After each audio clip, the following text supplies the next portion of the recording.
Okay, let's get into your reading, Libra. Okay, I really feel like someone here has feelings for you. They feel very connected to you, but they are not being super forward, okay? So the moon here is about hiding, like sort of this hiding energy, not necessarily expressing this, like really just suppressing, okay? Not expressing, but suppressing, keeping it to themselves. There's a sort of hiding energy coming through with the moon, but the moon also does show emotion, right? It's ruled by Pisces and it's ruled by Neptune, which is a very spiritual planet. And I want to hold that one thing in the title up front, okay? Because you're going to find out by the end of this reading exactly what it is that made this person love you twice as much. And it isn't your looks. And it isn't anything you did to impress them. It's something much simpler and much bigger than that. And I'll let the cards build all the way up to it. So listen, if you're here, I feel like this reading found you for a reason. You are here for a reason. This is meant for you. If you're seeing this, it's 100% meant for you. Let me just tell you this, okay? Do not skip this. I am telling you, such a powerful energy here. This person feels so connected to you. Boom. You cannot make this up, okay? And the moon card shows a path running between two towers, okay? A dog and a wolf howling up at it, a crayfish crawling out of the water, and everything lit in that half light where nothing shows its full shape. And it's the perfect card to open this because it's the card of things kept hidden, of feelings under the surface, of an emotion that's real, but not yet brought into the light. And I want you to understand what that means about this person from the very start, okay? The silence you've been experiencing from them is not empty, it's full. It's full of something they're holding under the surface, suppressing, keeping to themselves. And the moon is telling you there is a whole emotional world going on in there that you haven't been allowed to see yet. The Ten of Pentacles. The Ten of Pentacles shows that this person feels so connected to you, so drawn to you. They see you as life partner material. They see you as the kind of person they can be with, they can grow with, they can have something work out with. They feel so connected to you and so drawn to you. They literally appreciate you so much, and they literally see that you can be their life partner. And I want to be clear about how significant this specific card is here, okay? Because the Ten of Pentacles is not a crush card. It's not a butterflies card. It shows an old man with his dogs, a couple, a child, 3 generations standing together under an archway with the family crest carved into the stone. It is the card of legacy, of building something that lasts generations. So when this is the card for how they see you, okay, they are not thinking about a fling. They're thinking about a life, the whole architecture of a future, a home, a family, growing old. That's the scale of what they see when they look at you. And that scale is part of why they've gone so quiet, because it's a lot to feel and not know what to do with. And I want to name something specific about being seen this way, okay? Because it cuts both directions. Being seen as life partner material is the most flattering thing in this reading. And it's also the reason for the paralysis, because you don't get nervous about someone you see as temporary. You get careful, painfully careful, about the person you've decided you want for life. So the very weight that's freezing them, okay, is the proof of how seriously they're taking you. A casual feeling moves fast because it has nothing to lose. A life partner feeling moves slow because it feels like it has everything to lose, and this person is moving slow for the biggest possible reason. Now, with the Five of Swords, I'm going to check this out, because why did the Five of Swords come out with the Ten of Pentacles? Okay, the Five of Swords. This person loves you a lot. They care so much about you, okay? They feel like you are so, so special. Your person here feels that you are so, so special. You are so kind. You're literally life partner material. The reason why we have this Five of Swords is because they have been so traumatized and hurt in their past, okay? So romantically, they've been so hurt and so frustrated regarding their past. They literally think to themselves, oh my God, I've been through so much in the past. I've gone through so much pain and heartbreak and sadness and frustration and pain and trauma. I've been through so much. And they get scared. They get overwhelmed. They don't know how to cope with it, right? And the Five of Swords shows a figure gathering up swords, okay? A slight smirk, two other figures walking away in the background, heads down, defeated. And it's the card of the hollow victory, of conflict that leaves everyone worse off, of battles that cost more than they gave. And when it shows up around someone's past, it means they walked away from love carrying losses, carrying the memory of fights that scarred them. And I want to be gentle and honest about what that does to a person, okay? Because it explains everything that comes after. When love has hurt someone badly enough, their nervous system stops telling the difference between the person who hurt them and the next person who could. A new love, even a safe one, even the right one, sets off the same alarms as the old danger. So when this person hesitates around you, okay, some of what they're feeling isn't even about you at all. It's an old alarm going off. A body remembering pain and bracing before the mind can catch up and say, no, this one is different. This one is safe. And learning to tell those two apart, okay? The old alarm and the real present is exactly the work they have to do before they can come forward. It's not small work and it's not fast. But the Page of Swords and the Hanged Man both say they're genuinely doing it. And so because they've been through so much like pain and trauma in the past love-wise, they get very scared coming forward, but they know that you are the one, okay? They know that you are the one. They just have to get through that trauma and that pain that they've been through. It's not that they are still hung up on their past situations or connections. It's more so the fact that they've been through so much in the past that obviously they just get really overwhelmed, like doing it again. And I want to sit with that distinction, okay, because it's genuinely important and easy to get wrong. They are not hung up on an ex. This is not someone pining for someone else. The thing holding them back is not another person. It's the memory of pain. And those are completely different blocks. It's a bit like, right? If you've been rejected for a job 20 times, going to that 21st job interview can feel quite overwhelming. Even if you feel like, okay, that's definitely going to be the one, you can still have reservations and doubt. It's very normal, right? So that's what I see here, is that they literally believe that you are the one for them. They feel like you are so connected to them. They feel like you are their person, okay? And I want to draw out one more layer of that job interview picture, okay? Because it explains the exact flavor of their hesitation. The person who's been turned down 20 times doesn't just fear the 21st no. They fear their own hope. They've learned that hoping is what makes the rejection hurt. So they protect themselves by refusing to fully hope at all. And that's the quiet battle inside this person, okay? A huge part of them is certain you're the one.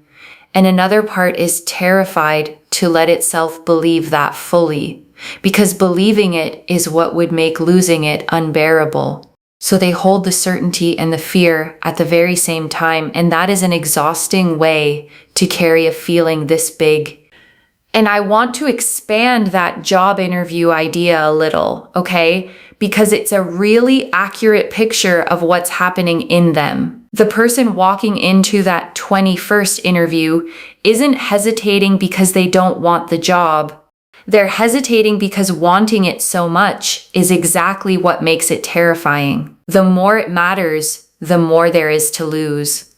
And the more the old rejections start whispering, and that's this person with you, okay? It's not that you matter too little to act on. It's that you matter so much that acting on it feels enormous, and their scars start speaking up the moment they get close to something real. We got quite a few cards here. 1 second. But they get overwhelmed. They get scared. The Page of Swords. We've got the Page of Swords. They feel like you are their person. They want to have this transformation. They don't want to be stuck, in their ways. And what I mean by that really is that they don't want to be stuck in a cycle, in a situation where the past just affects them.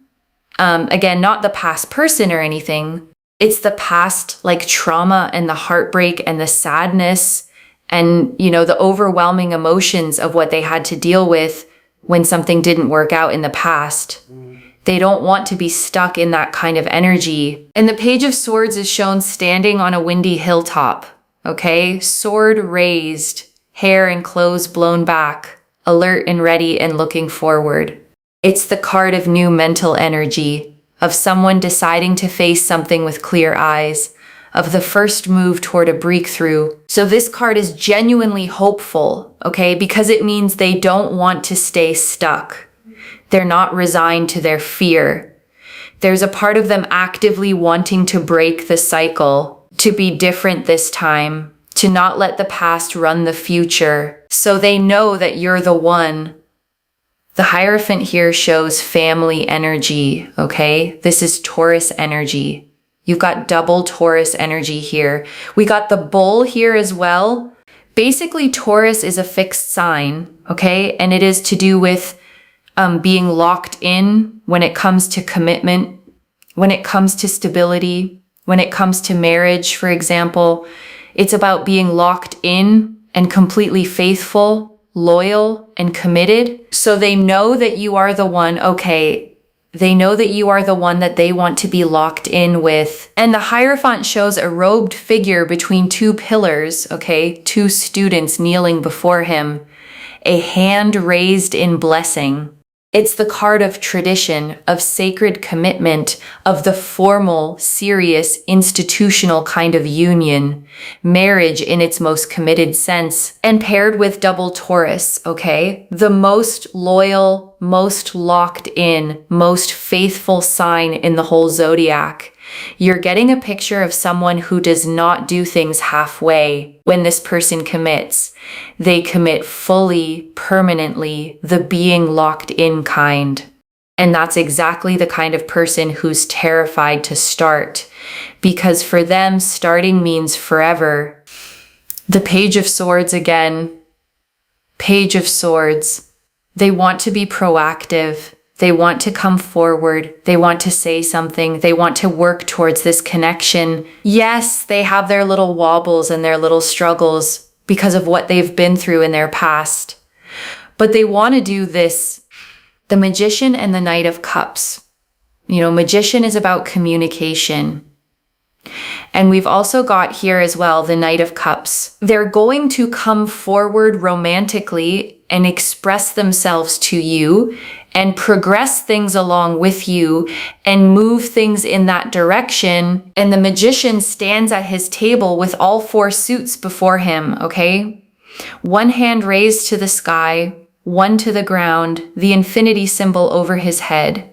It's the card of making things happen, of intention turning into action, and specifically here, of communication, of finally finding the words. And the Knight of Cups, okay, this is the romantic of the whole deck. A knight riding slowly and gracefully, offering a cup out in front of him, armor decorated with fish and wings.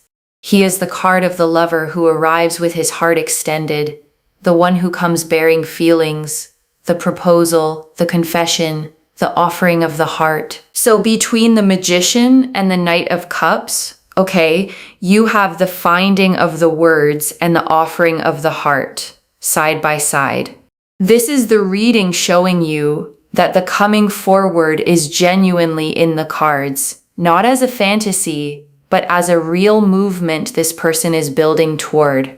And I want to add something about the Knight of Cups specifically, okay? Because it says something about how they'll come. This knight doesn't charge like the others. He moves slowly, deliberately, his horse walking, not galloping. And that tells you the approach when it comes won't be reckless or impulsive. It'll be considered gentle, offered with care, which fits everything else we've seen, okay? Because a person carrying this much fear isn't going to burst through the door. They're going to approach the way this knight does, one careful step at a time, heart held out in front of them, hoping it's safe to offer it. The Hanged Man, and then we also have the Hanged Man, which is them awakening and kind of realizing things and becoming a lot more on the same page and progressing things along with you. And the Hanged Man hangs upside down from a tree by 1 foot, okay? Calm-faced. A halo of light around his head. And here it's a beautiful card to see because it's the card of the shift in perspective.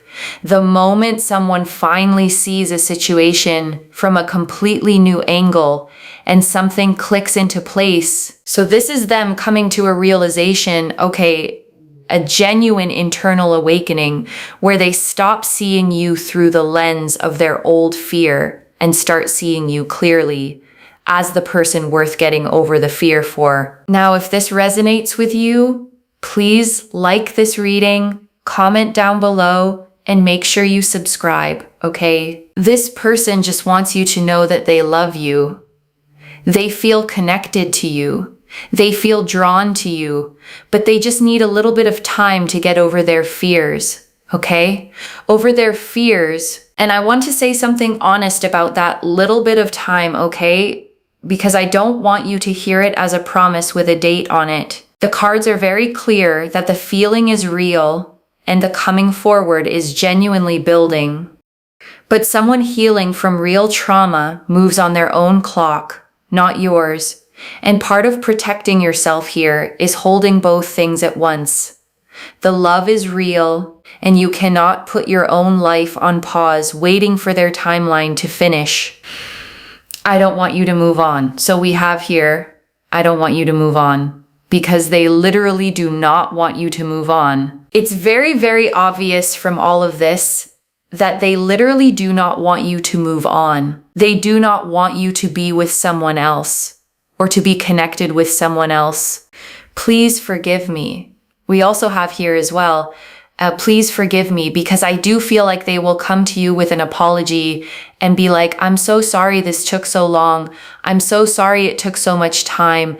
I'm so sorry I wasn't able to do enough, okay? They will feel very, very bad, and also very, very sad in regards to this. And I want you to actually picture that apology for a second, okay? Because it tells you something about the character underneath the fear. A person who plans to apologize for taking too long is a person who knows their silence had a cost. They're not oblivious to what the waiting did to you. They're aware of it. They feel guilty about it, and they intend to own it. And that awareness is its own kind of care. And I want to sit with the shape of that apology for one more moment, okay? Because there are 3 sorries in it, and each one points at something real. I'm sorry this took so long. That's them acknowledging the waiting. I'm sorry it took so much time. That's them knowing the delay had weight. I'm sorry I wasn't able to do enough. That's them owning that their fear cost you something. And a person rehearsing all 3 of those, okay, even silently, is a person who has been thinking about you far more than their silence ever showed. The apology exists because the caring never stopped. It just couldn't get past the fear to reach you yet. They feel physically very attracted to you. So if you're thinking to yourself, oh my God, are they not doing so much because they're not physically attracted? No, it's got nothing to do with that. because they're physically very attracted to you. They feel very, very connected to you. They feel very drawn to you. It's more so the fact that the fear of things breaking down in their past and that sadness they had to deal with was just all consuming. It was very, very consuming and very overwhelming for them, to the point where it's been so stressful. Okay, so let me tell you something. The one thing that they like so much about you is just you as a whole. Okay, you as a whole. Everything, like just you as a whole. That's the one thing that they really, really like about you, is just you as a whole. You with everything, because you might think, oh, is it because of this? Or, certain parts of your like insecurity, the way you're thinking to yourself, is it because of this? Is they like you as you are, okay? And this is the one thing, okay, this is the answer to the title. The thing that made this person love you twice as much isn't a feature. It isn't one attractive quality you could point to and name. It's the whole of you, the entire person, the parts you'd list as flaws included. The one thing that they really, really love about you is who you are. Like you as you, okay? So they're going to come forward. Don't worry. This person right now is sort of in a hide and seek energy where, they're not really doing a lot, right? But they're going to come forward and they're going to express themselves to you, and they're going to be very proactive towards you and make things work. And we do have here, just be patient with me, and they don't want you to move on, okay? But focus on yourself. You take care of yourself, and just make sure you're not sitting around and waiting. I think that, that just is all consuming for you energetically. It's not going to help you. It's not going to make you feel good. So don't just sit and wait. You know what I mean? Focus on you. You put yourself first. Very important stuff. And I want to underline that advice, okay? Because it's the single most important instruction in this whole reading. And it's easy to skate past in all the romance. Be patient with them if you choose to. But patient is not the same as waiting. Patience is living your full life while leaving the door open. Waiting is putting your life on hold with your eyes fixed on a door that opens on someone else's schedule. And the second one hollows you out, okay? It drains you. It makes you smaller. And ironically, it makes you less like the whole vibrant, complete person they fell for in the first place. So focusing on yourself isn't giving up on them. It's staying the exact person they don't want to lose. The Tower. We've got the Tower. So there's a rebuild. There's a sense here of things really progressing. Building, the building blocks. There's a lot of progress. There's a lot of movement. There's a lot of, there's just a lot more that is going to happen, basically. And it's like Rapunzel. I remember the story of Rapunzel here, because I feel like they're going to come up and to a degree come in, work for the connection. And I feel like that's really something that's going to happen. Just because they haven't done it so far doesn't mean it won't happen. Okay, so that's very, very important there. And I want to reframe the Tower for you here, okay? Because people brace when they see it, and the reader is using it in a specific way.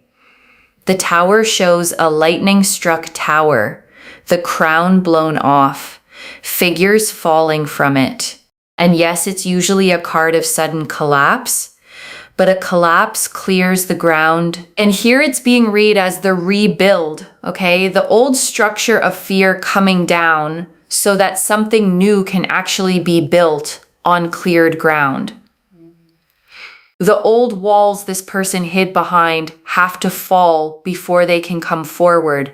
And the Tower is that wall coming down. And I want to name why that has to happen first, okay?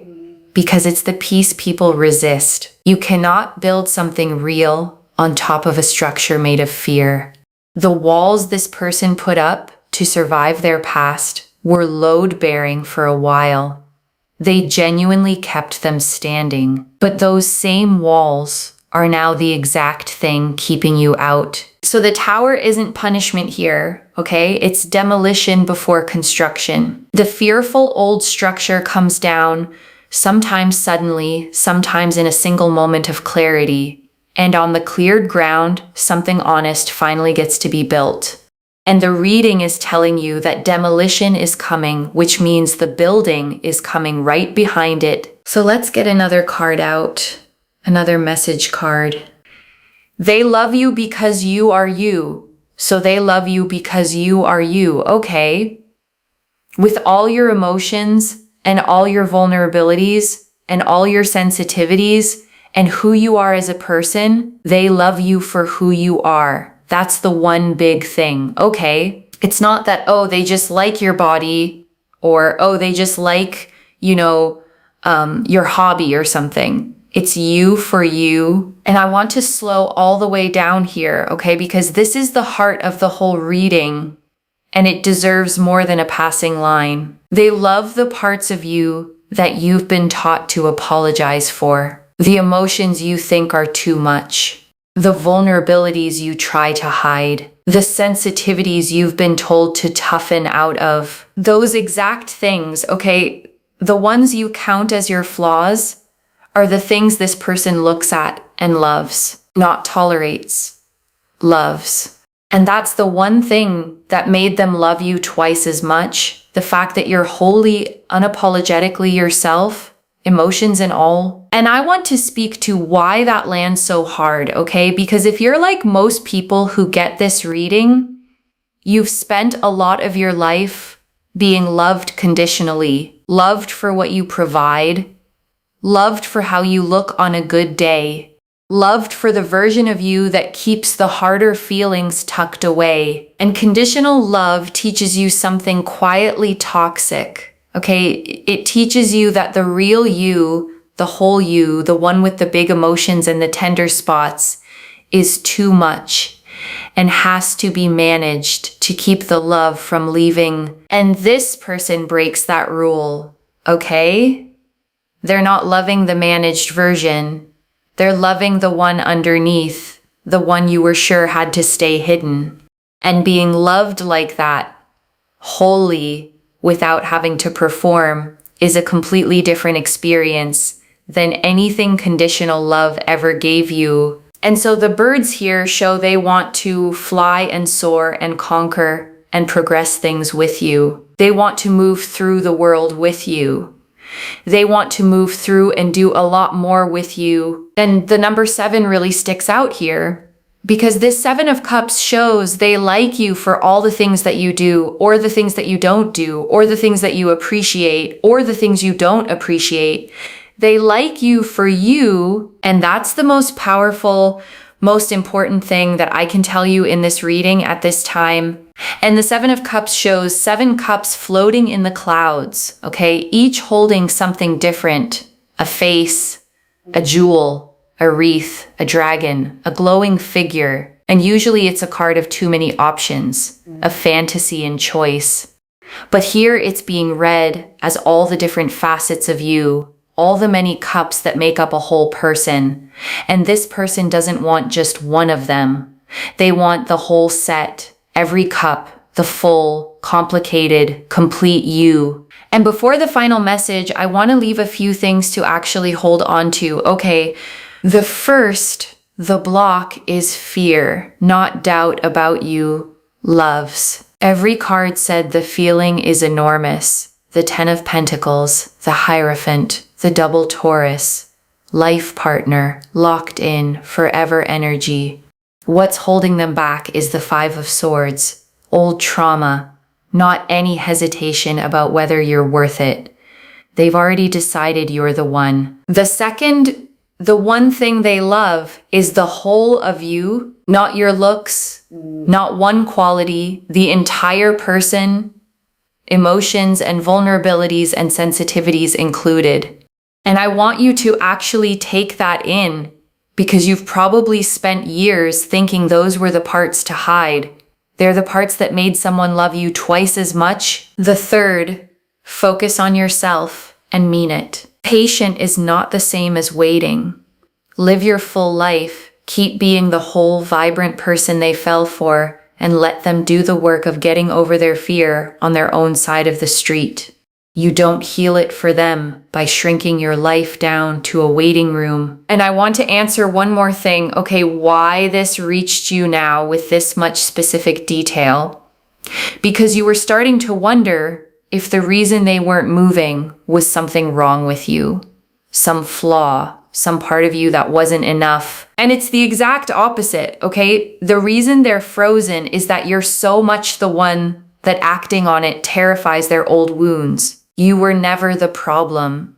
You were the whole point. I don't pull the 10 of Pentacles, the Hierophant, double Taurus, the Magician, the Knight of Cups, and message cards that literally say, I don't want you to move on and please forgive me, all in one reading by accident. And I want to speak to the small doubting part of you for a second, okay? The one quietly thinking, but if they loved me that much, they'd just say it. That voice doesn't understand trauma. The people who've been hurt the most are the slowest to reach for the thing they want the most, precisely because it matters the most. Set that voice down tonight. This is already clear, okay? The moon confirmed hidden, suppressed feeling under the surface. The 10 of Pentacles, Hierophant, and double Taurus confirmed they see you as a locked-in, life partner, forever person. The 5 of Swords and the job interview fear confirmed the block is past trauma, not doubt, and not another person. The Page of Swords, Magician, Knight of Cups, and Hanged Man confirmed they want to break the cycle, find the words, and come forward. The message cards confirmed they don't want you to move on and they'll apologize for the delay.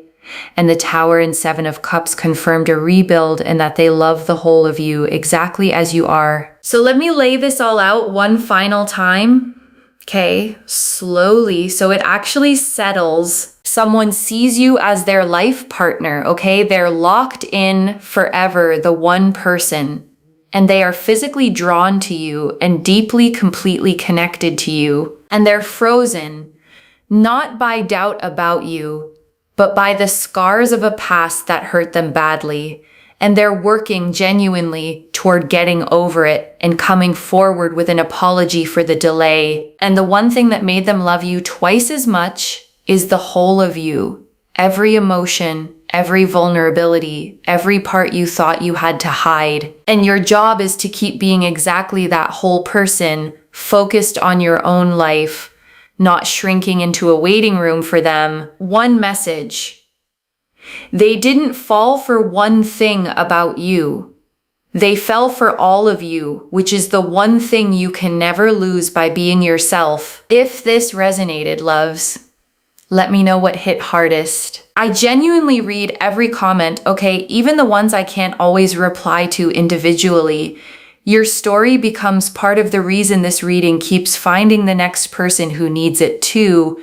Like this reading, and make sure that you're subscribed, and I'll see you in the next one. Wherever you're watching this from, okay, I want you to actually feel this settle in before you go. You have probably spent a long time, okay, believing the way to be loved was to hide certain parts of yourself, to be less emotional, less sensitive, less much, to smooth yourself down into something easier to want. And here is someone who looked at all of it, okay, the emotions, the vulnerabilities, the sensitivities, the whole unedited person, and loved you more for it, not less. So please stop hiding the parts you thought disqualified you, okay? Because they're the parts that made someone fall. The whole of you was never too much. It was the exact thing that made you unforgettable. Take care of yourself. Bye, loves.